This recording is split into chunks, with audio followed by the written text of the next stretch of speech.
विदेश मंत्री एस जयशंकर इस वक्त सबसे ज्यादा आक्रामक रवैया अख्तियार कर चुके हैं। चीन हो या पाकिस्तान हो, जिस तरीके का जवाब जयशंकर की तरफ से दिया जा रहा है वो भारत को दुनिया भर में और ज्यादा मजबूती के साथ खड़ा कर रहा है। यही वजह है कि एस जयशंकर की चर्चा न सिर्फ भारत में बल्कि दुनिया भर में हो रही है। अब एक बार फिर एस जयशंकर का गुस्सा पाकिस्तान के खिलाफ फूटा है। दरअसल हुआ ये कि विदेश मंत्री एस जयशंकर नवरात्रि उत्सव में शामिल होने के लिए 50 राजदूतों और उच्चायुक्तों के साथ गुजरात के वडोदरा पहुंचे।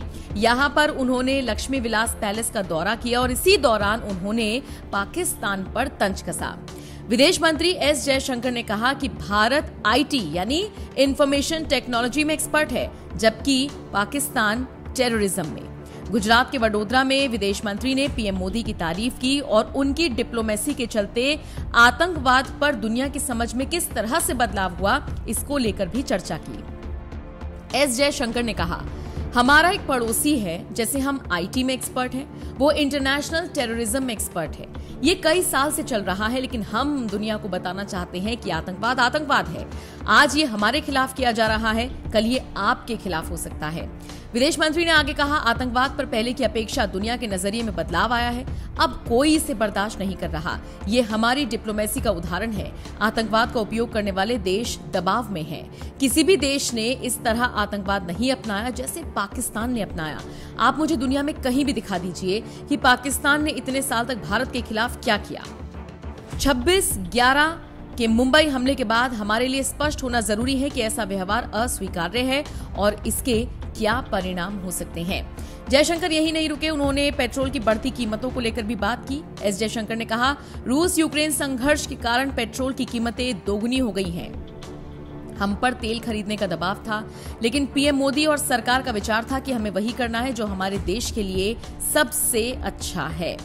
इसके अलावा एस जयशंकर ने कहा, 24 फरवरी को लड़ाई शुरू हुई थी। उस समय हमारे करीब 20,000 स्टूडेंट्स वहां पर फंसे थे। संघर्ष के दौरान पीएम मोदी ने रूसी राष्ट्रपति व्लादिमीर पुतिन और यूक्रेनी राष्ट्रपति वोलोदिमीर ज़ेलेंस्की से बात करके कुछ समय के लिए संघर्ष विराम लगाने को कहा, ताकि हम अपने छात्रों को सुरक्षित रूप से निकाल सकें। जयशंकर ने आगे कहा, हाल के वर्षों में पूर्वोत्तर भारत में आतंकी घटनाएं कम हुई हैं। हमने 2015 में बांग्लादेश के साथ एक भूमि सीमा समझौता किया। इसने चरमपंथियों को बांग्लादेश में शरण लेने से रोक दिया, जिससे पूर्वोत्तर भारत में उनका अभियान बंद हो गया। कुल मिलाकर देखा जाए तो कई मुद्दों पर एस जयशंकर बात करते हुए नजर आए हैं और उनकी चर्चा हर तरफ हो रही है। अब आप बताइए, दो टूक जिस तरह से विदेश मंत्री एस जयशंकर ने अपनी बात रखी, उसको लेकर आप क्या राय रखते हैं? आप सब जानते हैं कि हमारे एक पड़ोसी हैं जो माने एक किस्म से, जैसे हम आईटी के एक्सपर्ट हैं, इंफॉर्मेशन टेक्नोलॉजी के, वो इंटरनेशनल टेररिस्ट के एक्सपर्ट हैं। हाँ? अब उनके यहाँ और सालों से ये चल रहा है कि हम इसका सामना कैसे करें, और इसमें जो है हम दुनिया को हम समझा पाए कि आतंकवाद जो है, कभी आप ये नहीं समझिए कि आतंकवाद राजनीति है या कूटनीति है।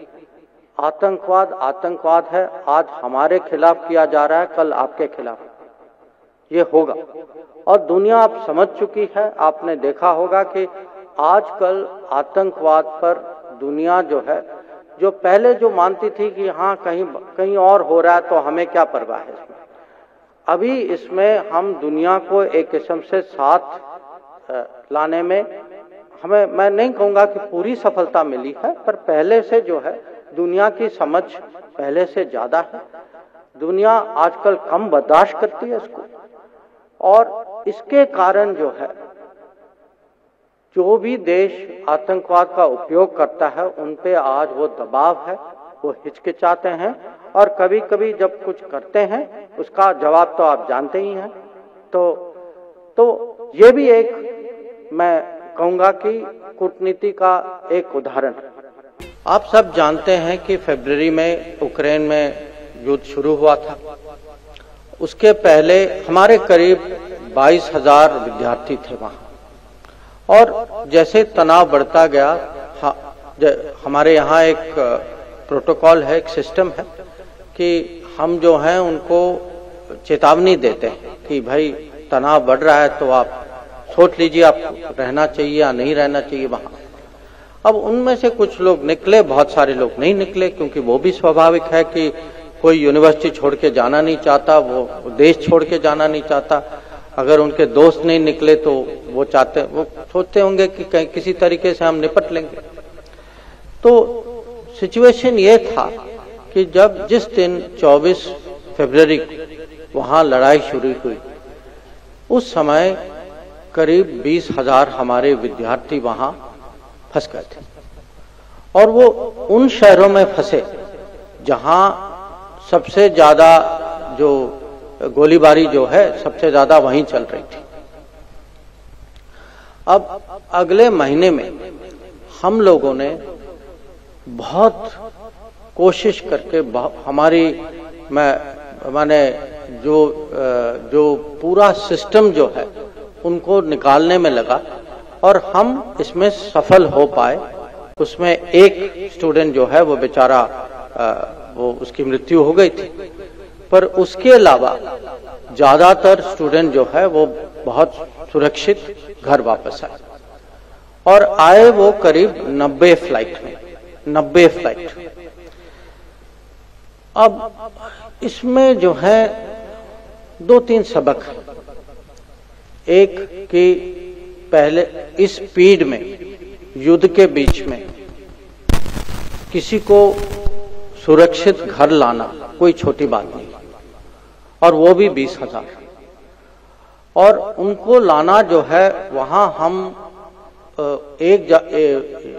जहाजें जो हैं वो यूक्रेन नहीं जा पाई, हमें बगल वालों देशों में भेजना पड़ा, वहां भी अरेंजमेंट करना पड़ा, वहां भी हमें जो है और ये नहीं था कि खाली हमारे स्टूडेंट निकल रहे थे, यूक्रेन के नागरिक भी निकल रहे थे वहां से, और बाकी दुनिया के लोग निकल रहे थे।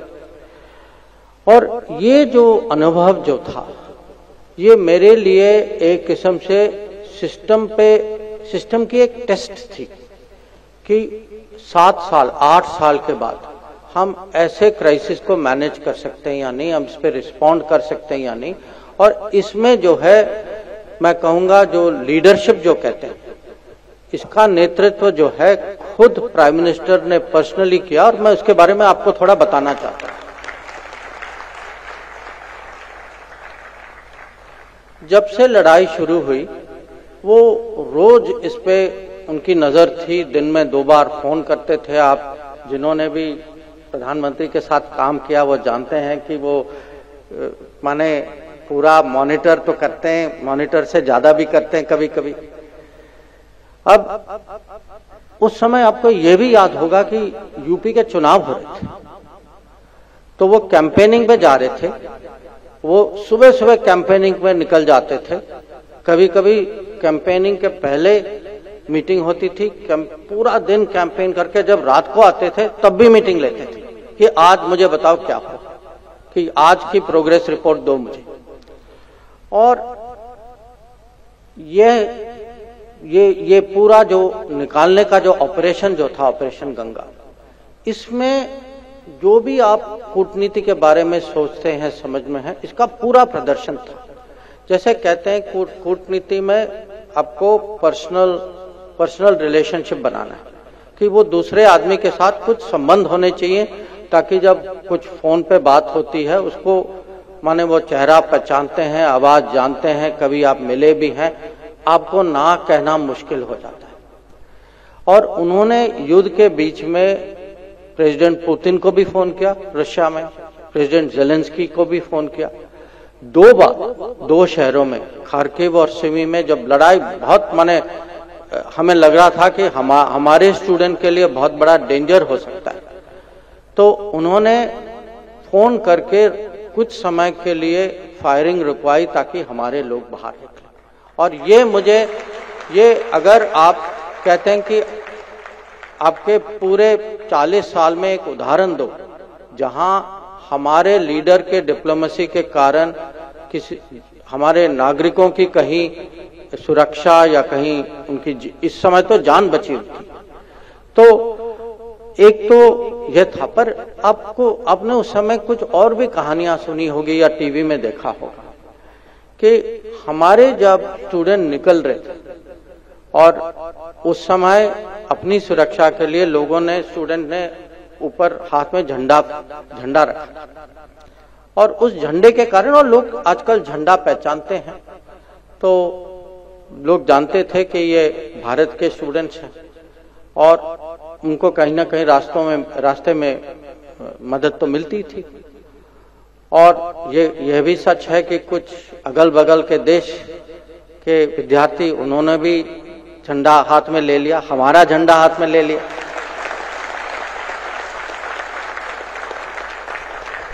और अब सोचिए एक मिनट कि उनको भी लगा होगा कि भाई इस देश में कुछ है, कि इनके झंडे से मेरे लिए भी कुछ फायदा। यूक्रेन की लड़ाई के कारण तेल की कीमत, तेल माने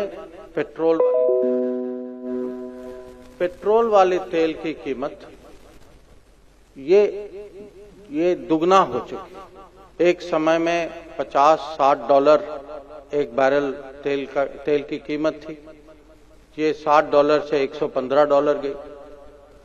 और हमें जो है अपने राष्ट्र हित में दुनिया में देखना पड़ा कि हम कहां से अपने नागरिकों के लिए सस्ते में तेल खरीदें। और हम पे बहुत दबाव था कि कुछ देश से लें, कुछ देश से नहीं लें, कैसे लें, किस कीमत पे लें। और इसमें भी मोदी सरकार जो है और खुद प्रधानमंत्री की सोच थी कि जो हमारे राष्ट्र हित में है हमें करना चाहिए, और अगर कहीं दबाव आए तो हमें दबाव का सामना करना चाहिए। और आपने देखा होगा कि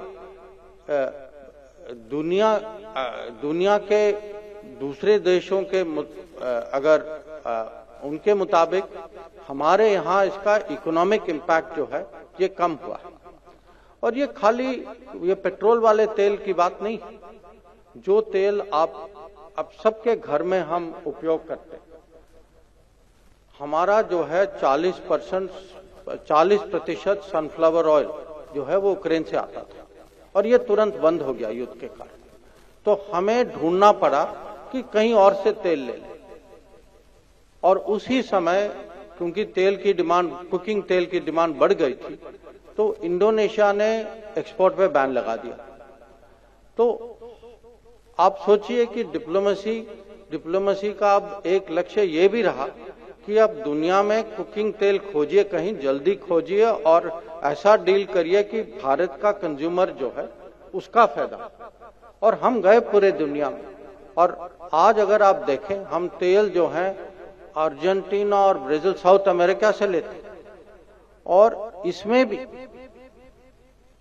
इसमें भी प्रधानमंत्री जब अर्जेंटीना के प्रेसिडेंट से मिले तो उन्होंने उनके साथ उनको समझाया कि देखिए हम आपके एक लॉन्ग टर्म पार्टनर हो सकते हैं, तो आप एक किस्म से हमारे लिए हमको अच्छा डील दीजिए।